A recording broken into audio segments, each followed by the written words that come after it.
And now to Ivory Coast, where the government of incumbent President Laurent Gbagbo says it is not intimidated by threats of regional force or economic sanctions. Meanwhile, West African leaders are replacing the head of the region's central bank to further isolate the embattled leader. VOA West Africa correspondent Scott Stearns reports.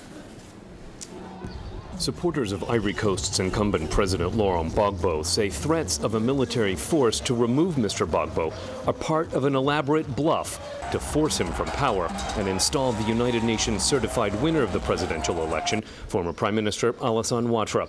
Ahua Don Mello is the Gbagbo government spokesman. No foreign army can attack Ivory Coast.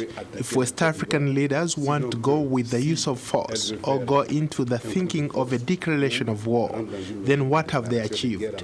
Are they going to declare war? It's a bluff. Donc c'est du bluff. West African leaders last month announced they were cutting Mr. Gbagbo's access to Ivorian accounts in the regional central bank. But the Gbagbo government continued to use state funds, chiefly because central bank governor Philippe-Henri de Coury-Table is a Gbagbo ally. West African leaders asked Mr. Ouattara to nominate a permanent replacement for Table. Mr. Ouattara's Prime Minister Guillaume Soro was at the meeting in Mali. He says the move is further evidence of Mr. Gbagbo's isolation. The conclusion presented is clear. The central bank governor has resigned and Alassane Ouattara will propose another governor. Gbagbo spokesman Don Mello says the government is ignoring the central bank move. For the moment, we do not recognize the decision taken by heads of state in Mali. Don Mello says the Gbagbo government is prepared to withstand any economic sanctions. We have long anticipated all possible decisions that could be taken, and in order to cope with all these decisions, we took all necessary measures. The proof is that government salaries have already been paid. The European Union has frozen the assets of Ivory Coast's main cocoa ports, its state oil firm, its main energy utility, its national broadcaster, and 3 banks, because European leaders say those firms are helping to fund what they call an illegitimate government. The U.S. Treasury has frozen Mr. Gbagbo's accounts and banned Americans from doing business with his government. Mr. Gbagbo's government says those economic sanctions will hurt foreign businesses more than Ivorians because they can buy manufactured goods from Asia and South America.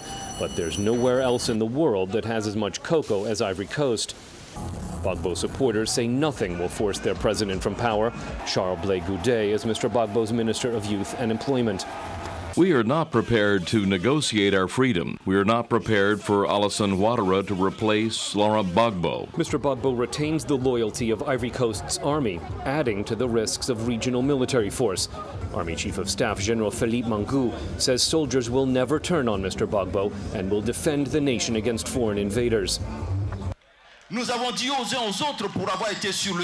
We've told everyone that, having been in the field, we don't want war because we have destructive weapons and because we know the effects of those weapons. Gbagbo supporters are mocking Mr. Ouattara's call for a month-long ban on cocoa exports because the Gbagbo government controls access to Ivory Coast's cocoa fields, its ports, and the security to guarantee delivery, while Mr. Ouattara remains secluded at an Abidjan resort hotel guarded by UN peacekeepers. Scott Stearns, VOA News, Dakar.